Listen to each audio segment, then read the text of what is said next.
Christmas memories. I've been working so much lately, I can barely find the time to sleep. Yeah, I spend my time running around, keeping people pleased. But this is my favorite holiday. It's a chance to start over new. Cause I missed you, so I'm letting go of everything but you. These are the good times with you. Baby, this year it's just gonna be you and me.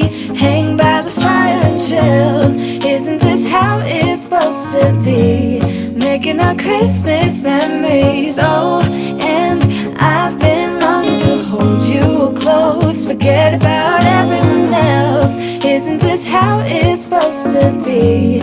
Making our Christmas memories. Oh, oh. Hey Crafty Friends, it's Caroline, and I am back today with a project share and a tutorial. Now, I did a little sneak peek for this. I was working on this little December daily that I did. It's a 4.5 by 6.5 December daily with an accordion hinge spine. And I made this one and I think it turned out super cute. I've got all these little flips and flaps and we've got all 31 days of December represented. I cut out all the little numbers and little flags, and I'll have links to the dies that I used on this in the description notes below.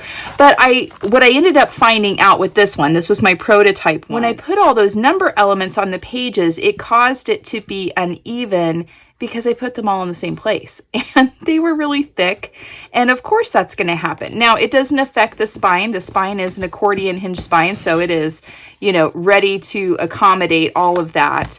But I felt like it needed to be a little bit more evenly distributed so that it wasn't crooked from, you know, day one.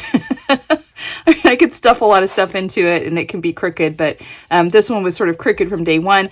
I also didn't use the Artisan Cardstock on this one. As you can tell, it had a little cracking, not bad, but a little bit. I'm not worried about it not holding up, but it maybe doesn't look as pretty as it could. So I then went and made a second one. And so this was my second prototype here. And I love the way it turned out. It's so cute.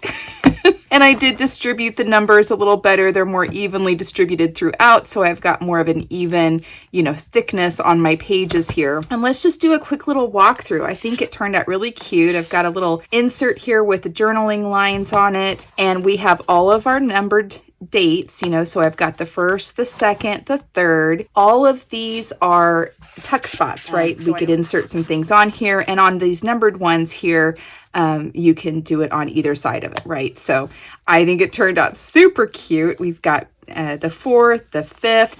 See how on this one I did them in different places, so it may not make quite as much sense with the banner being at the bottom there, but it still serves as a tuck spot. It still serves as a number for our dates of the month of December, and I think it just turned out really cute. So flip through these pages here real quick for you so you can see them.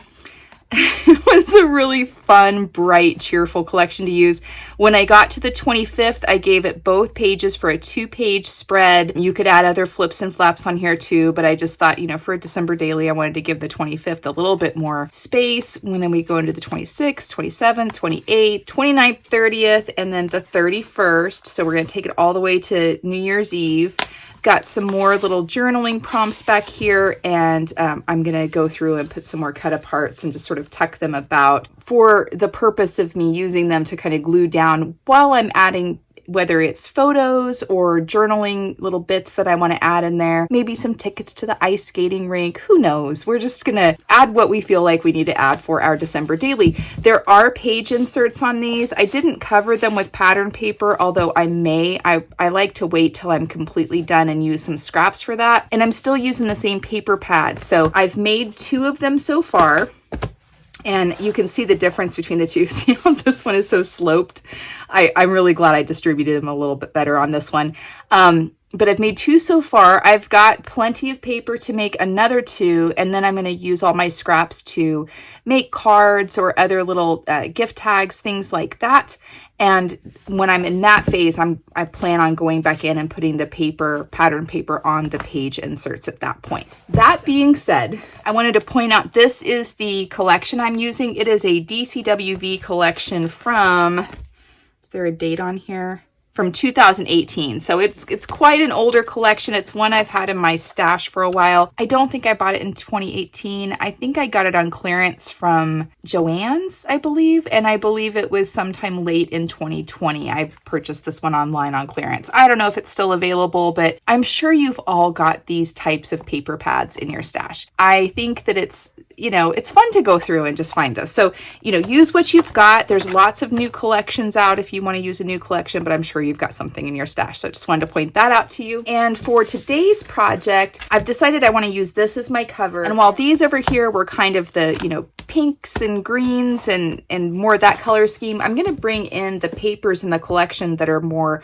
blues and kind of snowy looking, right? So that's just, I don't know why, that's just what I've decided to do. So we're going to start with 2 pieces of chipboard that measure 4.5 by 6.5. I designed the pages and the size with a 12 by 12 cardstock in mind. So for this project, you're going to need 7 pieces of 12 by 12 cardstock. I'm using the 80 pound, I think it's 80 pound, maybe it's 85 pound, somewhere in there, that weight cardstock that is the Artisan Cardstock from Country Craft Creations. I'll have a link in the description notes below. The first 6 sheets you're going to cut into strips that are 6 1/4 by 12 and 5 3/4 by 12. So you're just going to cut it at 6 1/4, and this is what we're going to use for our hinges and our pages. We've got 6 strips because one of them is going to be for the hinge, and 5 more are going to be for the pages that go on the hinges. Don't toss these though. We're going to use them for our flips and flaps and other elements that we need in our project. So those are for the first 6 sheets of cardstock. For the 7th sheet of cardstock, you're going to cut that at 8.5 by 12. So we're going to cut off this little strip over here. Again, save that little cutoff strip. And this is what we're going to use to wrap our album with. Now, typically what I do is I cut the cardstock pieces to wrap my album. I cut them 2 inches wider and 2 inches longer than the size of the chipboard. So for these 2 pieces of chipboard that measure 4.5 by 6.5, I would typically cut 2 pieces of cardstock that measure 6.5 by 8.5 to wrap them. But I'm trying to conserve paper. So instead of doing that, I've decided to cut 2 pieces that measure 8.5. So I've got the 1 inch reveal top and bottom by 6. So I'm going to have a little shorter reveal on either side. Once I cut this piece in half, then that gives me the 2 pieces that measure 8.5 by 6. Now you could draw a line that's 3/4 of an inch from the left-hand side here on the tall side, and 1 inch down from the top. And that would be those lines that you would use to position your chipboard so that it's centered on your cardstock here. But I'm going to use some spacers. And I know you've all seen me use these, 1 inch spacers and the 1.5 inch spacers that are available at Country Craft Creations. And in this case, I can't do the 1 inch spacer on the side because it's not going to give me my even reveal. This distance here, in order for it to be an even reveal on either sides, needs to be 3/4 of an inch on either side. So instead, I'm going to use a combination of some of these smaller spacers that are also available at Country Craft Creations. And they come in a set of 6. There's 2 1/2 inch spacers, 2 3/8 of an inch spacers, and 2 1/4 inch spacers. And then on top of that, each one of the spacers are 1/8 of an inch thick. So if you would sit them on their side, you could get 1/8 of an inch section as well. For this particular application, I'm going to be using the 1/2 inch spacer and the 1/4 inch spacer and add those together so that I get a total of a 3/4 of an inch reveal. And that's going to give me the perfect spacing for my chipboard on here. And I didn't have to cut into another piece of 12 by 12 cardstock. I'm able to simply, cut that height at 8.5 inches. And I'm going to be able to get both of them out of that one section. I hope that helps. I hope that makes sense. So I'm just going to go ahead and wrap these in the way that you've all seen me wrap them before. I will fast forward through that and I will meet you right back here when I'm done.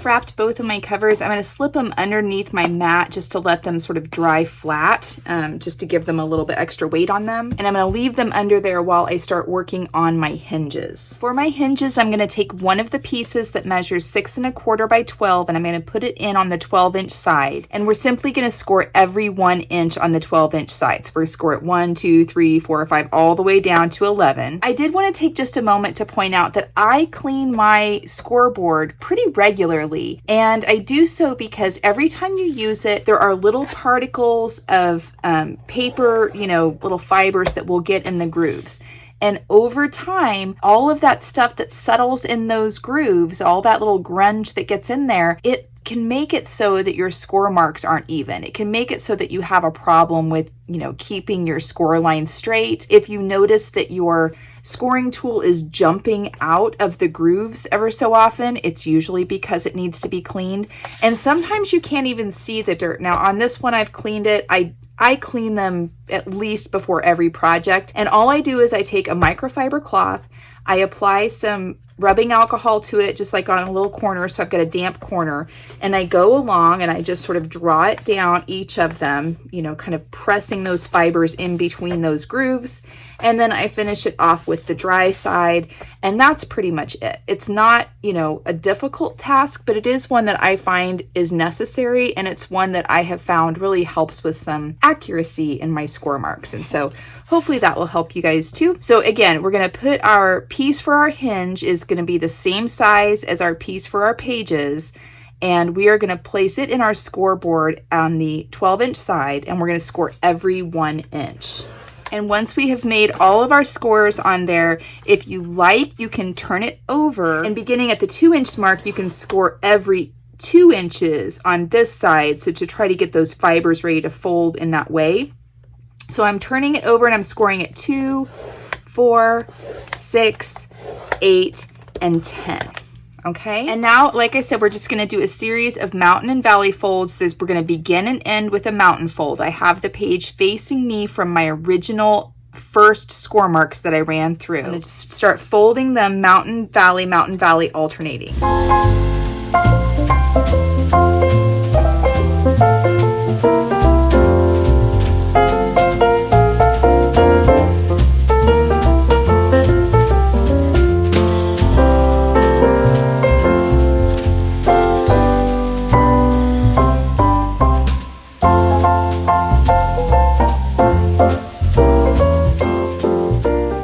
Once we have folded all of our score marks here, and if we kind of flip it over to the side where the mountain folds begin and end, okay, that's actually going to be the exterior spine side of our album. And this side here, where you've got the 1, 2, 3, 4, 5 peaks that are standing up, you know, with the exception of these 2 side ones, this is going to be the interior of our album. So we're going to flip it over to the exterior side of our album. And we're going to begin with this first mountain fold, and I'm going to make a mark 1/4 of an inch from that, from the fold line. So I'm lining my ruler up on the fold line on the 1/4 of an inch mark here. Okay, and then I'm just going to take my pencil and I'm going to draw a line right there. And so I've got a mark that is 1/4 of an inch to the right of the first mountain fold, going towards this first valley fold. I'm going to come along to my second mountain fold. I'm going to place my 1/4 of an inch mark on that fold line and make another pencil mark. And I'm going to come all the way down until I've done 5 of them. This last mountain fold, I'm not going to make a mark on. Once I've got all 5 of those marks, that's going to give me a line from which I'm going to start my glue process.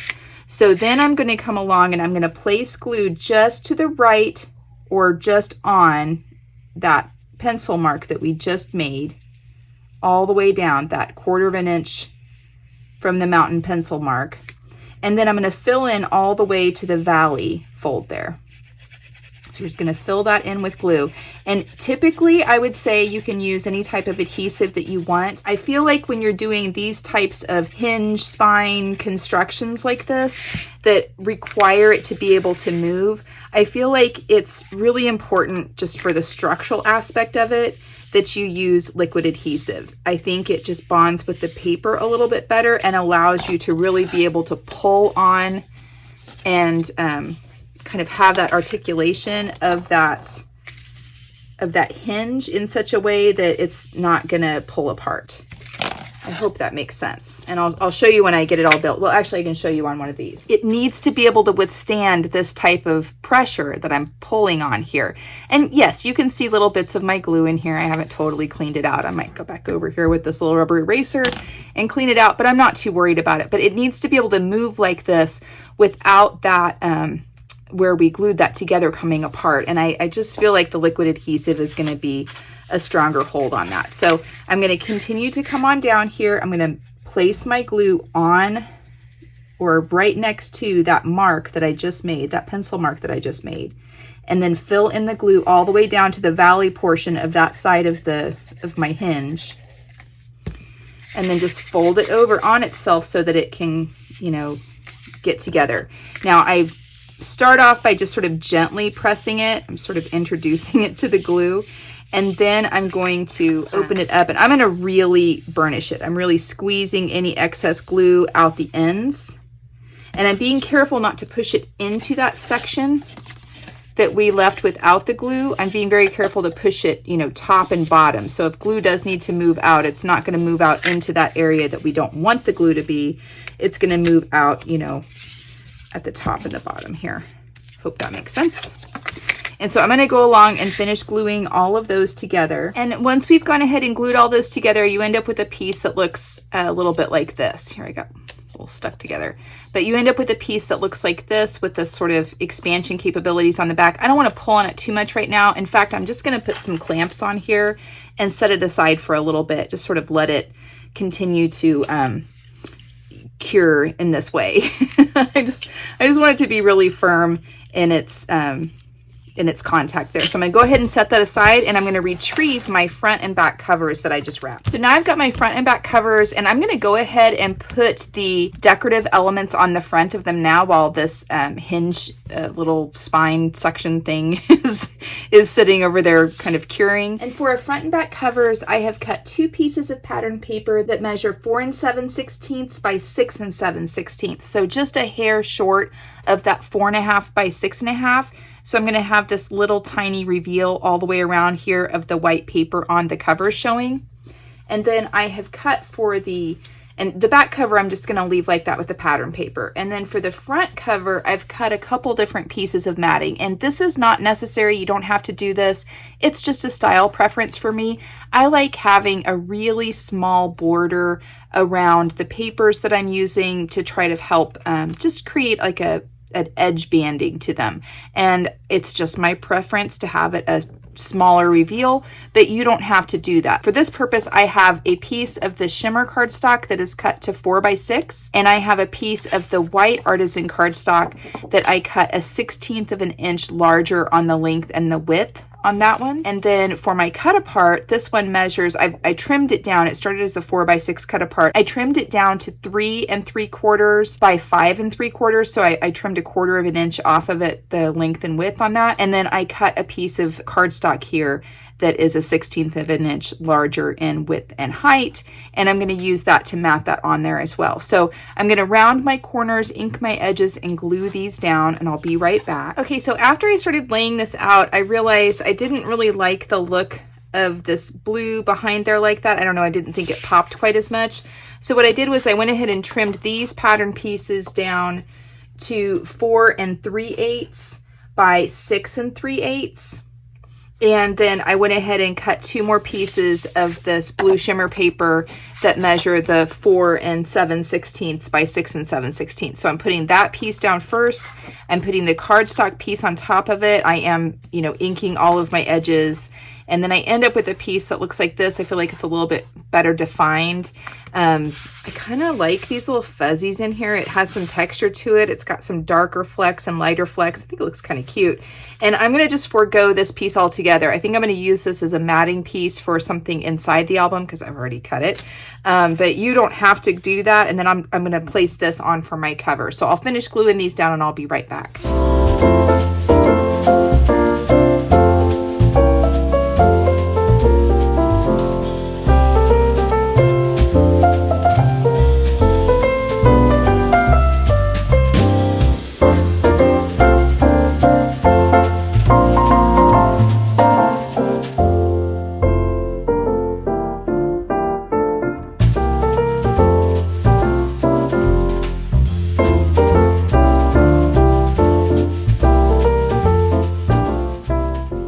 So now I've got my front covers completed, and I think they look super, super cute.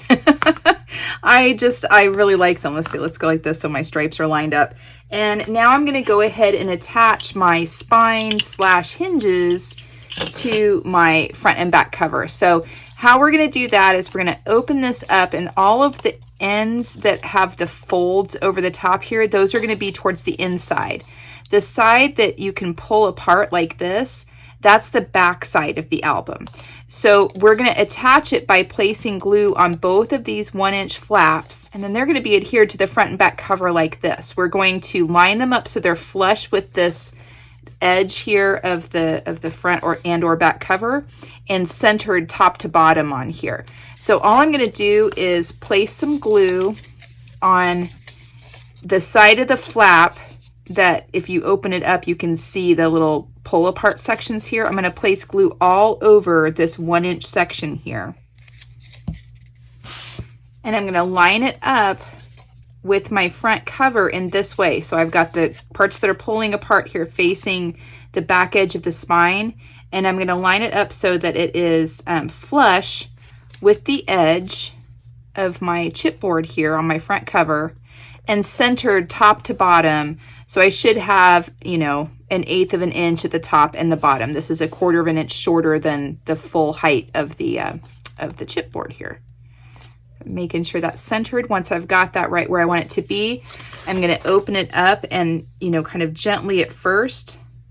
And then once I feel like it's got a little bit of grip to it, I'm going to much more firmly burnish that down. Really squeezing any glue that may come out, making sure I've got good contact, double checking that it hasn't wiggled any around here. That's good. And now all I'm going to do is put glue on the other 1-inch section on this other side here. So I'm going to cover all of this with glue. And then I'm just going to line these two up as if they're, you know, the book is standing up here. So I'm going to close up my hinges, and I'm just going to line these two up.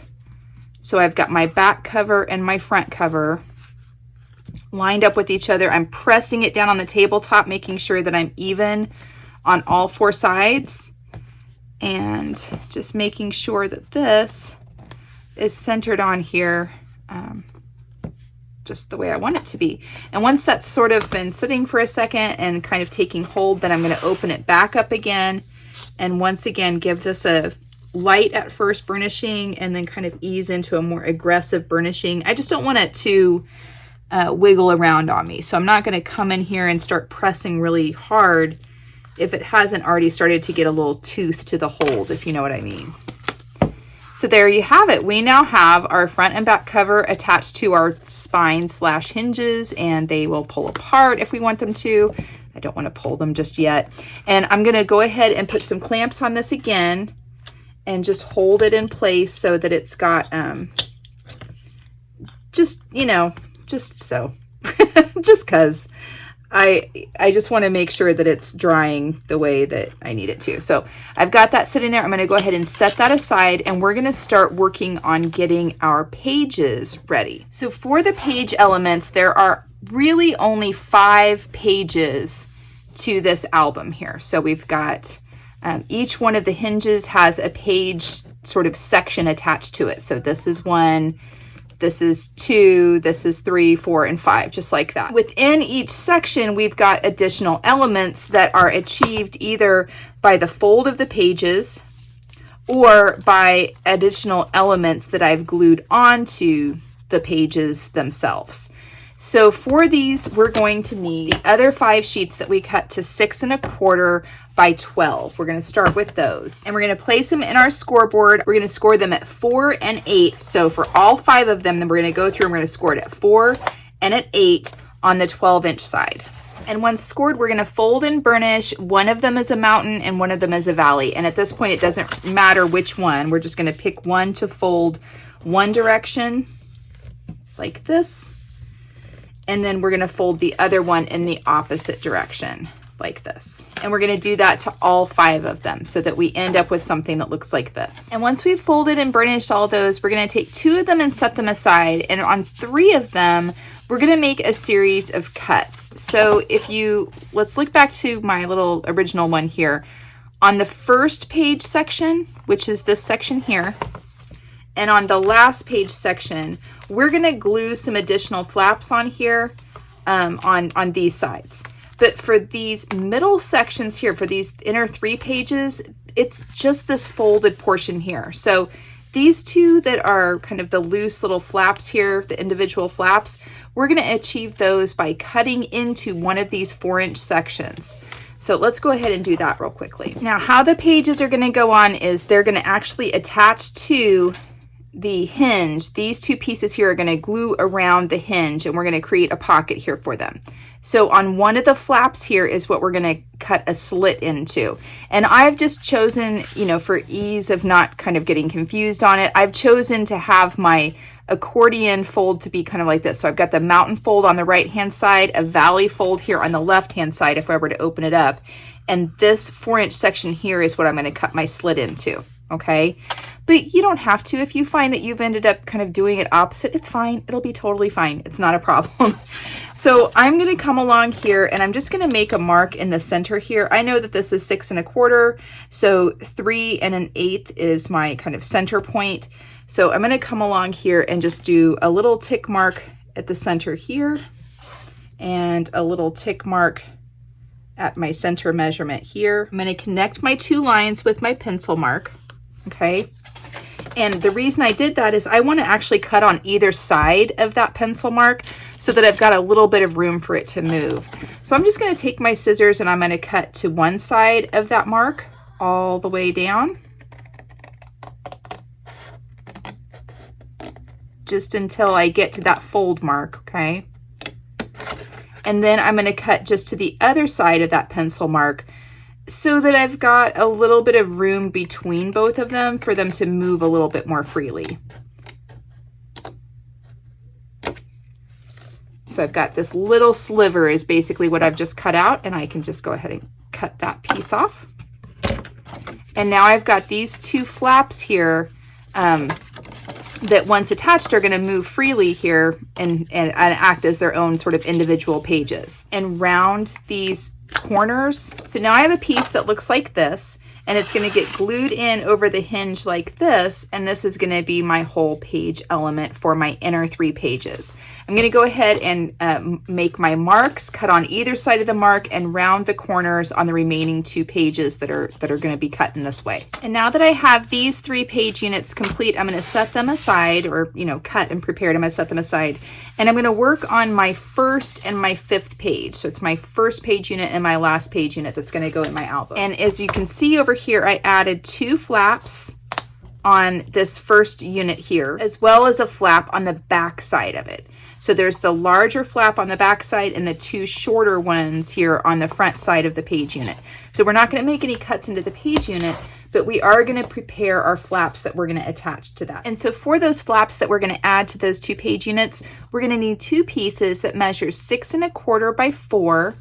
And we're going to need 4 pieces that measure 3 1/16 by 4 1/4. And we are going to score them, the 3 1/16 by 4 1/4 ones. We're going to put them in at the 4 1/4 inch mark, and we're going to score them at a 1/2 inch. Or in my case, I'm scoring them at 3 3/4 because I'm right-handed and it's hard for me to get in over there. So I just back it down a 1/2 inch. And for the pieces that measure 6 1/4 by 4, we're going to put them in on the 4-inch side, and we're going to score them at a 1/2 inch, or in my case, I'm going to score them at 3 1/2. And then we're going to fold and burnish our score marks, and we're going to round our corners opposite the folds. And now we can go ahead and start assembling our pages into our album, start attaching them into our album.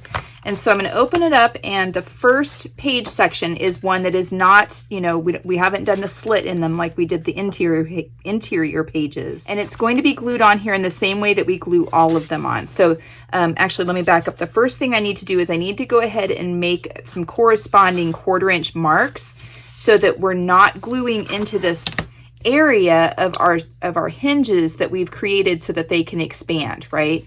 So I'm going to come along here, and this time I'm going to make a mark 1/4 inch from the valley fold. So that center fold between the 2 hinges, I'm going to line that up on my 1/4 inch mark. on my ruler, and I'm just going to make a light pencil mark along there. I'm going to go along and do that for all 5 of my hinges. And once I've made my little marks on there, that's just going to let me know where I need to make sure I don't glue past that point. I'm double checking to make sure I know which is the front and the back. This is going to be the front. So I'm going to open my book up like that. I'm going to start at the back because, I don't know, I just like to start at the back. And I'm going to take my page units like this. So I've got, if I open them up, if I pull them out, I've got valley on the left and mountain on the right. I'm going to back it up to my mark. So I know that that edge mark there is right along there. So I'm gluing my page 1/4 of an inch away from the fold of the hinge, okay? And so once I've got that kind of set where I want it to be, I'm looking all around all 4 sides, making sure that I've got an even reveal around. I'm not going crooked or anything like that. And I think that looks really good. And so I'm going to go ahead and open up my page. I'm holding it in place. I'm going to apply glue just to the left side or right side, I guess, depending on which way you're doing. But I'm going to apply glue just to the side of my mark, my 1/4 of an inch mark that is closest to the, the fold of the hinge. So I'm placing glue on this 3/4 of an inch section of the hinge that is, 3/4 of an inch from the top to the base of the hinge. I hope that makes sense. And then once I've got that where I want it to be, I'm going to go ahead and close up my page right on over that. And this is where I'm going to double check to make sure I've got an even reveal all around. I'm 1/4 of an inch from that edge. That all looks good. I'm going to give it a nice firm burnishing. Clean up any glue that may seep out. I'm going to have to erase these marks here in a little bit, but that's fine. And then I'm going to open it back up again. And this time I'm going to place glue, about halfway down on the hinge. Maybe a little bit more than halfway down, but not much more than halfway down. I want to be careful not to go into that area that is that 1/4 of an inch mark. I didn't mark both sides because it's not necessary, but I'm just sort of making a mental note of it. I'm going to take some glue along the bottom edge, making sure that I've, got my front there, making sure that I've got that, the top is at the top of my album here. So along the bottom edge here, and then I'm going to come along close to this fold line, but not touching the fold line, and just take another little bead of glue right along there. And then this whole thing is just going to get folded over on top of it. I'm going to burnish it really well, really squeeze out any glue that may want to seep out, clean it up as I go. I use my fingers. That's why my fingers are always covered in glue. And you can use your fingers, or you can use your burnishing tool, or a lot of times I really do like these microfiber cloths, and I'll put a link in the description notes below. I think they're meant to be kitchen cloths, but I find that they work really well for cleaning up all sorts of things in my craft room, glue included. Get that all cleaned up there. And I like it. I feel like the reveal all the way around is looking good. It's pretty great. And so now that was the one that didn't have any slits in it, okay? Now I'm going to put the other one without slits in it to the side. That's going to be the front page. And now we're going to attach the 3 pages that have the slits in them, okay? And they're going to be attached like this. I've got the 2 slits on the left-hand side. I'm moving from the back to the front of my album, but it doesn't matter. You could do it either way. But I've got my 2 slits on my left-hand side with the valley fold here, and I've got the mountain fold on the right-hand side. And I'm going to open it up, lay this one in its spot here, come to that line that I've made, that 1/4 of an inch line. I'm double checking to make sure that I'm good all the way around, open it back up, place my glue all along this hinge from that mark to the fold, the top fold of the hinge here.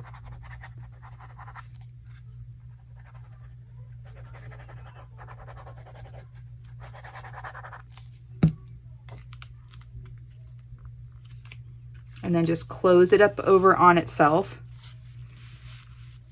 Double checking again to make sure it's lined up. I'm making sure it's lined up with the page below it too. And it looks like I might be a little off. So I'm going to give it a little push, get it into position, And then once I like where it is, I'm giving it a nice firm burnishing and cleaning up any glue that may be seeping out. Open it back up again. Place my glue on my hinge, coming down almost 3/4 of the way, not quite. Like 5/8 of an inch in here. And then I'm going to come along the bottom to create my pocket, and right along just to the inside of this fold mark over here. And then this page gets closed back up on itself. We're going to burnish it down. Looking great. Cleaning up our glue. And I'm going to go ahead and finish with the other two interior pages here that have the slits on them. And then we'll finish up with our remaining page that doesn't have any slits on it. That's just the complete unit like this. Okay? And then I'll be right back.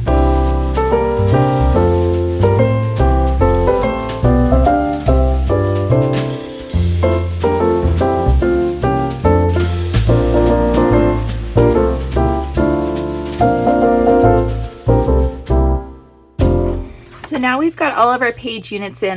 This is page 1, and then this is the second page unit, and the third page unit, fourth, and then the fifth. And I don't have the slits cut in the first and the fifth page units. Now it's time for us to go ahead and apply all of our little flips and flaps here. And how we're going to do that is 2 of the small ones are going to be applied to the front of page 1, the page 1 unit, and to the back of the page 5 page unit, just like this.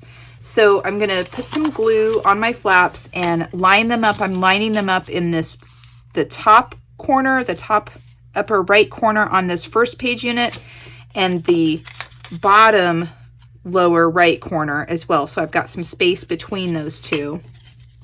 I'm going to go ahead and put my glue on there and place them down. I am going to put some clamps on them just to make sure that they are drying straight and have good contact. Go ahead and take my clamps off. Line this one up in the lower right hand corner. Just like that. And now I'll flip over to the back page units, and we're going to do the same thing, but this time we're going to glue them onto the top left and the lower left. And then once we've got our little flaps in place, we're going to go back to this the front page unit here, and I'm going to open it up. And so this is the completed page unit. On the back side of the front page unit is where I'm going to attach this other little, tip out here, this other little flap that I've got. And this one, apparently I cut it a little shorter than the height of the page, and that's okay. I'm just going to center it on there. It's going to be just fine. But I'm going to apply glue on my flap and press it down and put some clamps on it in the exact same way.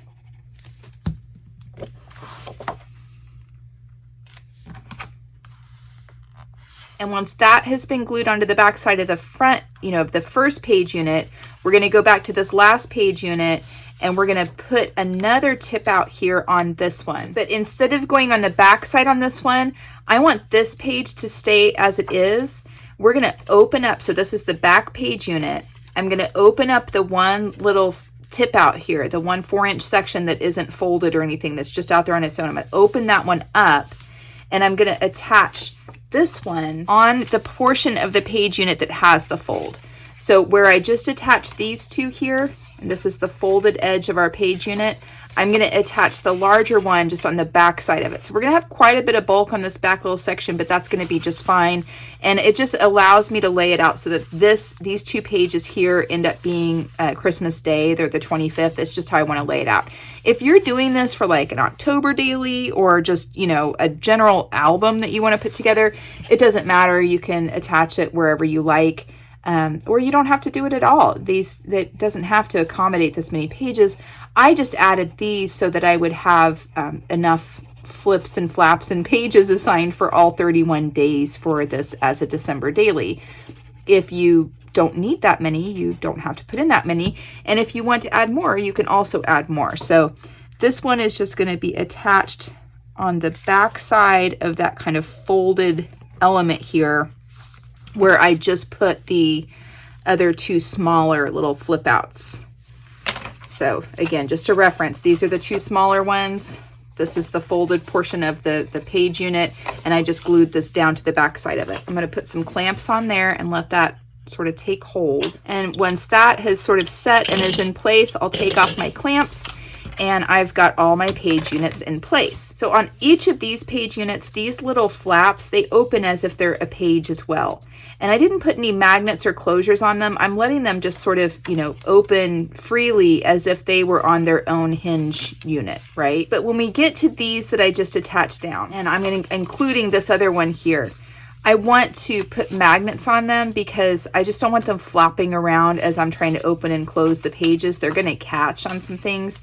So let's go ahead and put our magnets down before I forget. And I'm just going to come here on the, you know, sort of eyeball a center spot where I want them to be. I'm going to come in about 1/2 inch from the edge, and I'm going to tape them down with some double-sided tape. If you're using the basic gray magnets, they already have adhesive on them and you don't have to tape them down, but I'm just eyeballing about where the center is, and I'm coming about 1/2 inch in from the edge there. And once those are in place, I'm going to let the magnets sort of find their polar connection there and place the tape so it's facing up on those magnets, and then just close my pages and allow that to catch. Again, if you're using the basic gray, it already has the adhesive on them, and so you would just close them and they're gonna stick down just like that. So I've got these on the front page are put down. For my little flap here, I'm gonna do the same thing. I'm just gonna center, you know, rough estimate center where, come about 1/2 inch from the edge, you know, 1/2 inch in from the edge, and go ahead and tape that one down. Let the magnet find itself, put the tape sticky side up, and then go ahead and close it up. Okay.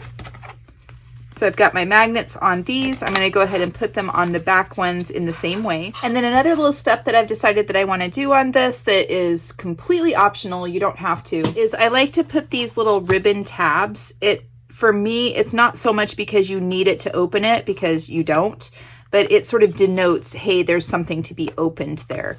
So I do like to put those on there. I'm not going to put them on the ones without the magnets. I'm only going to put them on the ones with the magnets. There's already some bulk there from the magnet, and I also find that when I put the ribbon, not only does it denote this is something that needs to be opened, but it sort of helps carry that thickness of the magnet out, and I don't know, it seems to be a nice way to finish it off. So that's what I'm going to do. Again, it's optional, you don't have to do it, but I have 6 of them that I want to attach. I like to do 1-inch strips for these, so I'm just going to go ahead and cut this at 6 inches in length, and then you know, fold it a few times so I can get 6 1-inch strips. So now that I've got these in 1-inch strips, I'm going to fold them in half, and I'm going to place the fold edge along one of the lines on my mat, and I'm going to come over about 3/8 of an inch from that folded edge and just sort of encase this ribbon in the adhesive like that.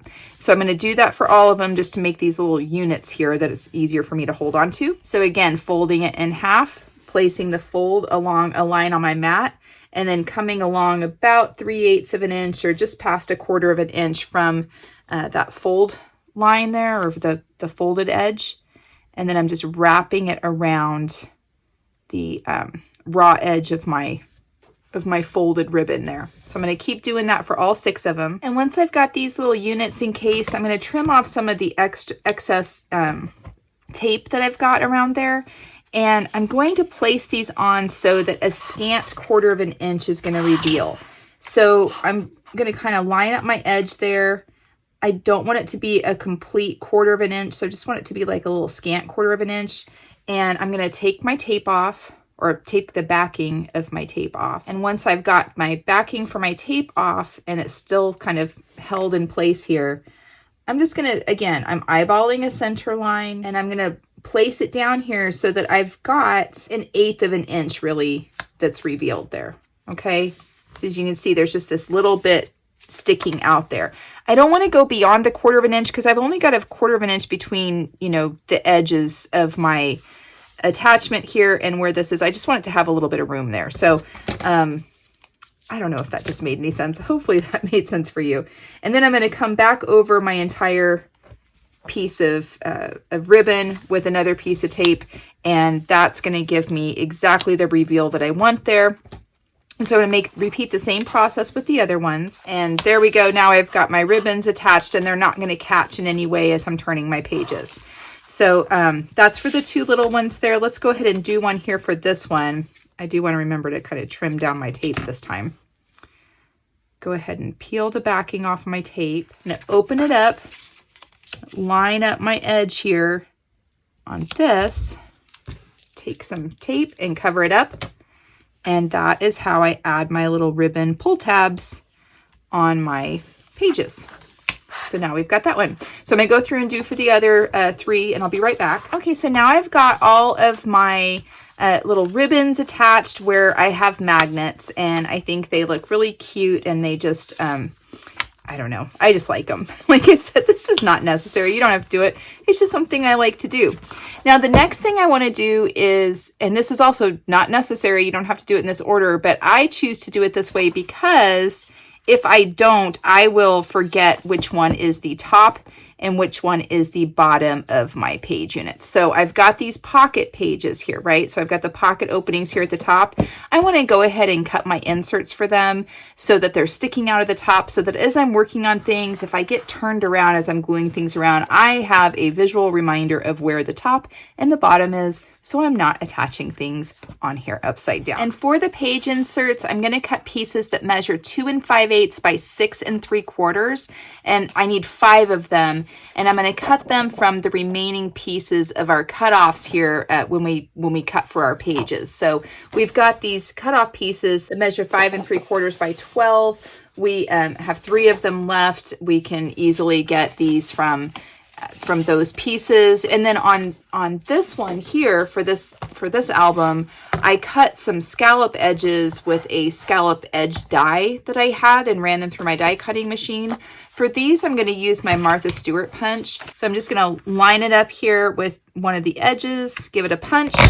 And then once I've cut those out, I'm going to, dispense with all of my cutoffs here. You can save these. I mean, they are some cute little snowflakes that are being punched out.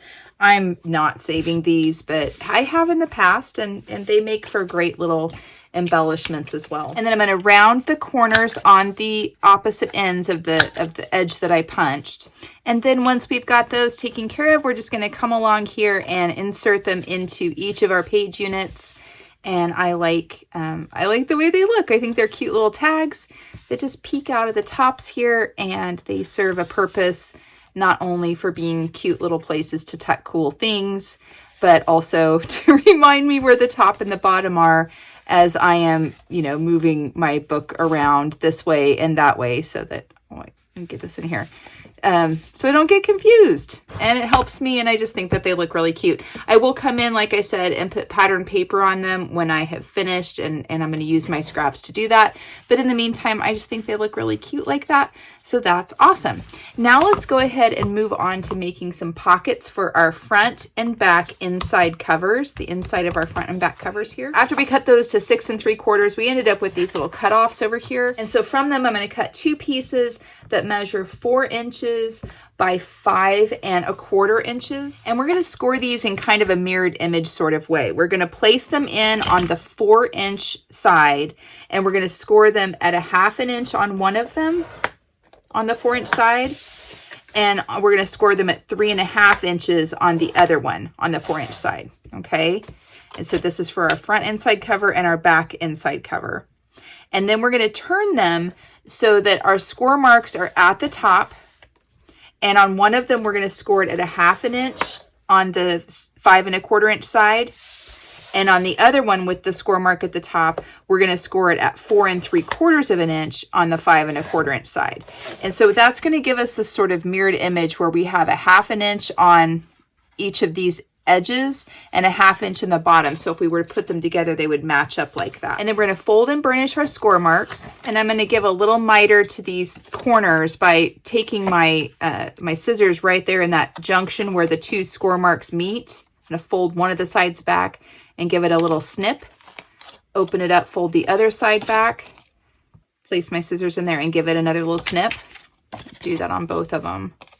So I'm going to kind of just come in and snip and then snip again. And if you prefer to just kind of cut across those, you know, that intersection at a 45-degree way, you can do that. I'm not always great at that. So now I've got my 2 mirror image pieces here, right? So I've got my folds like this, and I'm going to mark 1 inch from the bottom right, not on the fold side of one of them. So I'm going to come up 1 inch, make a little tick mark, and 1 inch over from the top left. This is the fold side here. I'm going to come over 1 inch over here and make a little tick mark. On this one, I'm going to do the mirror image of it, right? So I've got my folds here on my right and the bottom, and I'm going to come up 1 inch from the bottom left and make a little tick mark. 2, 3, 4, yep. And then I'm going to come over 1 inch from the top right and make a little tick mark. And then I'm going to cut these, you know, tick mark to tick mark. I'm going to line it up on my cutting edge, each of the tick marks, and I'm going to just go ahead and slice between those 2. And that's going to give me the angled pocket for the back inside cover. And I'm going to slice between these 2. Just like that. And that's going to give me the pocket for the front inside cover. So I'm going to erase my little tick marks that are still showing on here. White paper. What was I thinking? No, it's totally fine. They come off just like that. And then we're going to glue them down. And I like to sort of tack these sides down first. So I'm just going to take a little bit of glue and put here on this lower edge of this longer strip here. And then meet my bottom, just bring the bottom edge up over it and just hold it for a second so it'll grab. For whatever reason, I find that this makes it easier for me. And so now I'm going to put glue all along these 1/2 inch flaps on the bottom and the side of my, my pocket piece here. And then I'm going to line it up with this lower left-hand corner of the front inside cover. Just like that. Go ahead and throw some clamps on here. And now we're going to go ahead and work to the back inside pocket. And same thing, I'm going to put a little bit of glue on that. Fold the bottom edge up to meet it and just hold it there for a second until that glue takes hold. And once that's in place, then I'm going to go ahead and put glue all over these 1/2 inch flaps. And we're going to line it up in the lower right hand corner of the back inside pocket. Just like that. Take a couple more clamps. And now we've got our pockets in place, and I think they look really nice. Adding those clamps on, even for that short amount of time, just helps to really get that attached nice and smooth and even there on that edge. And I like the way it looks. And now our whole album is essentially constructed. We're done. Now it's just a matter of putting the pattern paper on. So now I've cut a couple different pieces to mat my front and back inside covers. And I've got one piece that measures 4 3/8 by 6 3/8, and I've got another piece that measures 4 1/8 by 6 1/8. And the way I was able to get the 6 1/8 is I cut this off of the section that had that branding strip at the top, so I was able to go a little bit longer. If you can't do that, just cut them at 4 1/8 by 6. They don't need to be. Don't cut into a whole nother piece of paper because you're in an increment that's beyond that 6-inch measurement, and you would have to do that. It doesn't matter. I just happen to be able to do it because of the way the paper laid out on, in the pattern paper in the paper book. So these are going to get glued in here just like this. So I've got a little bit of a matting piece in here, and I'm going to do that for the front and back inside covers. And I want to make sure that I'm getting it all the way in to place, and I'm going over those 1/2-inch pieces that were used to glue down this pocket. And that's going to make it so I've got an easier, you know, in and out of that pocket. It's not going to be catching on that paper in any way. But I don't, sometimes when I do this, if I put the glue on here first and then slide it in, it'll sort of catch and want to stick before I get it in the place that I want it to stay in. So instead, on this one, I'm just going to lay it exactly where I want it to be. And I was going to say I'm happy with that, but then I wiggled it. And once I get it exactly where I want it to be, I'm going to go ahead and put a clamp over the pocket so it's holding this paper in place, right? And then I'm just going to come underneath here and I'm going to put a whole bunch of glue just all back around underneath here, not really being too neat about it. And then I'm going to come along the edge of this page all along here, and just kind of get that in place and then let that lay where I want it to be. Once it's where I like it, I'll take the clamp off and then come along here with my bone folder and just sort of press that glue into place. That way I've got it exactly where I want it to be. I've slipped the glue underneath there. I don't have glue down in this lower portion here, but I don't need it down there. I mean, the pocket's going to sort of hold that in place. I've got glue everywhere else. It's not going anywhere. I guess this is the point that I'm trying to make here. Rather ineloquently, something. I don't know. Words are hard today. So now I've got that one down. I'm going to go ahead and do the same thing with this other one, only this one I probably am going to go ahead. Yeah, let's put the glue on it before we slide it into place. It's going to slide in and out a little bit more easily now that we've got that other pattern paper on there anyway. And I am doing kind of a faux pas here, or what I wouldn't normally do, which is I'm using black ink to edge on cardstock that's going to be glued down to white paper. This could potentially be a recipe for disaster, but I haven't had any bleeding from it. I don't know. I kind of like the contrast that it gives by having that little, you know, definition of that tiny black edge along there. But if this isn't something you're comfortable with, I'm definitely not saying you have to do that. Because the last thing I want to do is, you know, get black ink on my white paper. And there is a risk of that with the way I'm doing this right now. I'm going to line this up so I've got a fairly even reveal all the way around. There we go. Once it's where I like it, I will go ahead and burnish it down. And now I'm going to cut a little bit of a pattern paper piece to go over this pocket here. And I think it'd be really kind of cute if I used the stripe.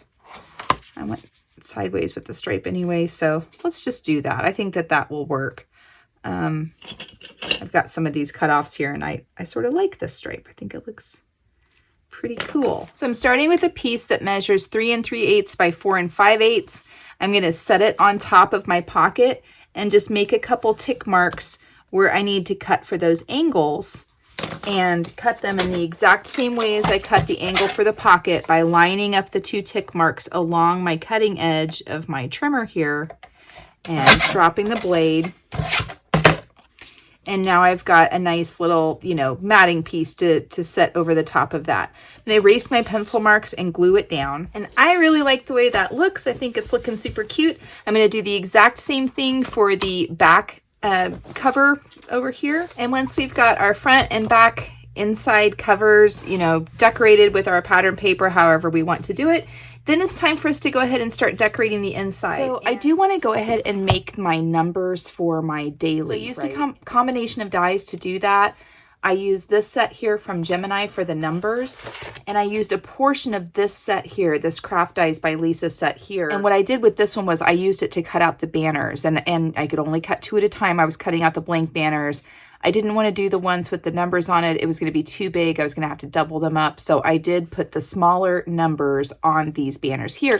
And I think the result was fabulous. I did back them on some red or green cardstock, you know, to kind of make that pop a little more.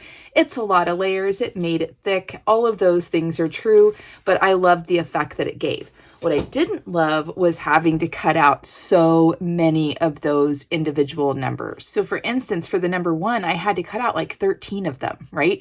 That was a lot of passes with the die cutting machine. And then I found this die set here from ScrapDiva Designs, and I will have all of these linked in the description notes below, but it is literally a Advent date die set, and it is perfect for your December dailies. It's perfect for any monthly anything.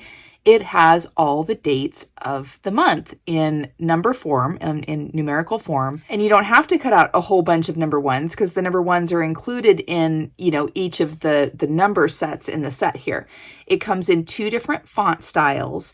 And so this is what I'm going to use for the tutorial that we're making today because it's easy. It's going to be so much easier. Now I've chosen to use this particular font style here. It's just a very simple font. And I have gone ahead and prepared my paper. This is the shimmer paper from Michaels. It's the, I think, 65-pound cardstock that's available there. And I backed it with some double-sided adhesive, again, using some scraps from my stash. And I'm just going to run this through the die cutting machine. And y'all, I almost want to cry because I'm going to do one pass on the die cutting machine to cut all of my numbers. I can't tell you how many times I cranked that thing before. So I'm going to go ahead and run these through, and y'all look at this. One pass through the die cutting machine, and I cut all of these, and they are cut so well and so clean. They just lift off perfectly. They're wonderful. I have a few that stuck in here, the centers and things like that, but they come out so easily with your pokey tool. It's not even a problem. I'm so happy with this purchase. I don't even know how many times I ran things through that die cutting machine the other day, but it was a lot. I just know it was a whole lot. And then to place my numbers on, to kind of have something to put them on, instead of using the banners like I did in the other one, I'm just going to use a simple hole punch. I've got some scraps of my Artisan Cardstock, and so just whatever cardstock you use to make your, album and your pages and stuff with. And I'm going to punch them out using this 1-inch hole punch, and then just simply apply the numbers in the centers of these, of these circles here. And that's going to be what I'm going to use for my dates. So once I put my pattern paper on, that's going to go on there, and we're going to use those for my dates. So I'm going to go through here. I'm going to punch my circles. I'm going to attach my dates to them and create our little date tabs that we are then going to attach to our sections for our December daily. Whoa, oh, oh. Da da da da, oh oh, da da da da, oh oh, da da da da, making our Christmas memories. I've been working so much lately, I can barely find the time to sleep. Yeah, I spend my time running around, keeping people pleased. But this is my favorite holiday. It's a chance to start over new. 'Cause I missed you, so I'm letting go of everything but you. These are the good times with you. Okay, I just finished putting all my numbers on, and I think they look great. They're like little snowballs, aren't they? This is so fun. I did want to point out something though. This is my first time using these dies. I still think they're fabulous. I still love them, but it looks like there was an error in the manufacturing, and it is missing the number 22. So for that reason, I'm going to run it back through my die cutting machine, and I'm going to try to find a place that has a couple 2s. It looks like here at this bottom at the where it's 20 and 27, and I'm going to try to position that so that's the only thing that I'm cutting out, just so that I can get the 2 2s that I need. So let's go ahead and do that real quickly. All right, so I've gone ahead and run them through, and as you can see, I just tried to isolate at least the 2s here. I ended up with a 0 and a 7, and that's fine. I have also been using some liquid adhesive on the numbers when I put them down for 2 reasons. Number 1, the adhesive, I don't want them to necessarily stick right where I put them. I want to have a little bit of room to wiggle them, and the liquid adhesive, the glue, is going to allow me a little bit of room to do that. Number 2, I just don't want these numbers to come off. They're really small, and so I just feel like the glue is extra insurance on that. Now, you may be asking, well, why did you put the adhesive on there at all? Well, this is why. Because there's adhesive on there, I can pick this up with my pokey tool. It sticks to my pokey tool.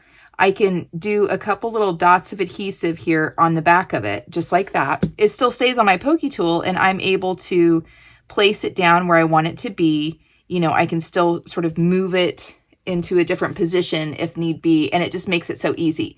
It also keeps all of these die cuts, these tiny die cuts, in one place. They're not flying out. They're not stuck on my plates. You know, there's like static that creates on those plastic plates, right? And they're not stuck on there to where when I pull off the paper or pull off the metal die that they start going flying around. It keeps them together. So I do highly recommend putting the double-sided tape or some sort of adhesive on the back of them, even if that's not your intended way to necessarily adhere them down. I just think it helps a lot. Whenever I've been cutting anything with my die cutting machine that are small items like this, I have just found that if I put some adhesive backing on it, it sure does make it a lot easier for me to handle and keeps them all kind of in the same sort of format. Now, that being said, like I said, I put some glue on here and I've squeezed it down a little bit. Anything that's seeping out, I'm just cleaning up with my bone folder and sort of wiping it on my hands. I'm gonna give it another little press down here, clean up any additional, and there you have it. I now have all of my numbers. Don't they look great? And honestly, even with the manufacturing flaw of not having the 22 in here, I don't care. This is still probably one of my favorite purchases that I've made all year long. I think this is a massive time saver. Instead of having to run through, I don't even know how many dozens of times with the die cutting machine with one set of numbers to cut out, I only ran this through twice. So that was pretty fantastic. And really the second time of running it through was just to capture those two twos there, my deuces. And so we've got those taken care of, and I think it looks really awesome. And I love the snowball effect. It's like having your little dates on snowballs. So these are pretty fantastic. Now the only thing left to do is put our pattern paper on and put our little numbers on, and we're going to be good to go. So I'm going to go ahead and get that started now. Baby, this year it's just gonna be you and me. Hang by the fire and chill. Isn't this how it's supposed to be? Making our Christmas memories. Oh, and I've been longing to hold you close. Forget about everyone else. Isn't this how it's supposed to be? Making our Christmas memories. Oh, oh, la da da da, oh, oh, la da da da, oh, oh, la da da da. Making our Christmas memories. I've been wrapping presents for you. I've been hanging marbles in the tree, and I've lit my house with Christmas lights. So you should come back home to me. And when we wake up in the morning, I'm gonna play those carols that you love. We'll be singing all the melodies until the sun comes up. These are the good times with you. Baby, this year it's just gonna be you and me. Hang by the fire and chill. Isn't this how it's supposed to be? Making our Christmas memories. Oh, and I've been longing to hold you close. Forget about everyone else. Isn't this how it's supposed to be? Making our Christmas memories. Oh, oh.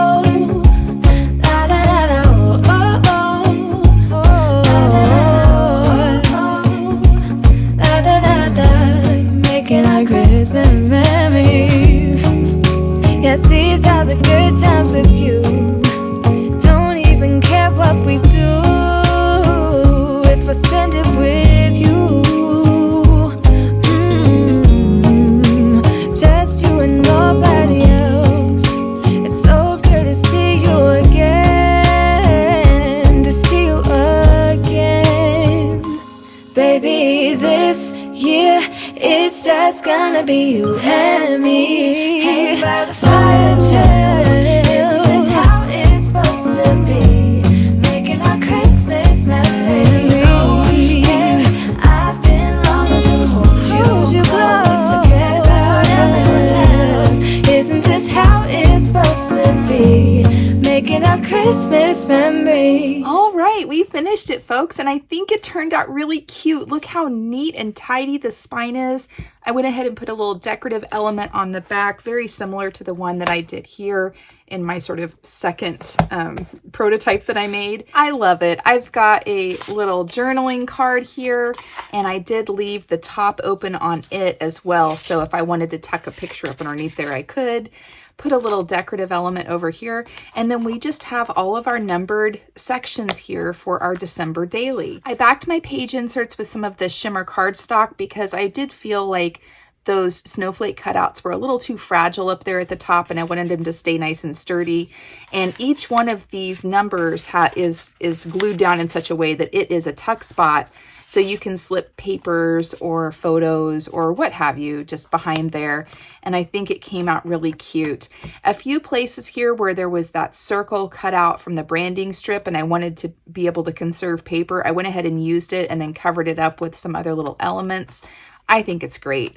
I love the sort of patchwork feel of it. I think it's just really cute and bright and fun and colorful. And yeah, I think it turned out super, super cute. I did put a little journaling card here on this piece that was the matting piece I was going to use for the front. And then I changed my mind. I didn't like the way it looked on the front. So I just put the journaling card on here and tucked it back in this pocket. Great little place to put some notes, or maybe that's where you put your Christmas wish list, right? And I think it just turned out super cute. I have now made 3 of these. I've got enough paper to make a 4th, and then all my scraps I'll probably use to make some cards and some other things like that. I also wanted to point out that these two, they don't even necessarily look like they're from the same collection, even though they are. And that's something you can do with those larger paper pads. You know, they have so many pages in them and there's such a variety. Simply pull out maybe a certain color story. This one I leaned more towards the blues and the whites for the cover and the whole design of it. This one I went more for the darker, brighter colors. And, you know, they're really fun to play around with. So that's what I've got for you guys today. I hope you're having a fabulous day. I hope you're being kind to yourselves, and I hope you're finding some joy in your journey. Thanks so much, everyone. Talk to you later. Bye-bye.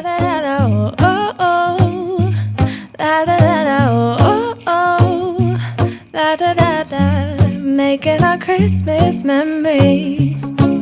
I've been working so much lately, I can barely find the time to sleep. Yeah, I spend my time running around, keeping people pleased. But this is my favorite holiday. It's a chance to start over new. 'Cause I missed you, so I'm letting go of everything but you. These are the good times with you. Baby, this year it's just gonna be you and me. Hang by the fire and chill. Isn't this how it's supposed to be? Making our Christmas memories. Oh, and I've been longing to hold you close. Forget about everyone else. Isn't this how it's supposed to be? Making our Christmas memories.